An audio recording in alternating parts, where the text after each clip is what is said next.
Law of attraction ஒன்று இருக்குங்க. நான் சொல்றேன், நீங்க தேடி போங்க. இது இறை நம்பிக்கை சார்ந்தது அல்ல, இது பியூரா தொழில்நுட்பம் சார்ந்தது. நீ எதை தேடிக்கொண்டிருக்கிறாயோ அது உன்னை தேடுகிறது. நான் இதை பல தடவை சொல்லியிருக்கேன், யாரும் இதை நம்ப மாட்டீங்க. ஒரு ஸ்கூல் காலேஜில் போய் ஃபஸ்ட் இயருக்கு பேசிட்டேன் தோழர், 17 இயர்ஸ், அப்போ தான் +2 முடிச்சுட்டு வந்திருக்கான். சொன்னேன், பாரு நீங்கள் இன்ஜினியரிங் சேர்ந்துருக்கிற, நீ ஜெயிச்சு பெரிய ஆளாக வரணும், நீ எதை தேடிக்கொண்டிருக்கிறாயோ அது உன்னை தேடுகிறதுன்னு சொல்லிட்டேன். ஒருத்தன் எழுந்து கத்துறான், நிஜமாவா மேடம், நம்பலாமா மேடம், நான் எதை தேடுகிறேனோ அது என்னை தேடுகிறதா?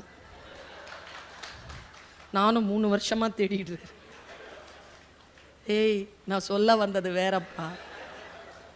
விழுந்துருவோமா விழுந்துருவோமானா விழுந்துருவீங்க. ஏன்னா விழுந்துருவோமோன்றதுக்கு நீங்கள் தேடி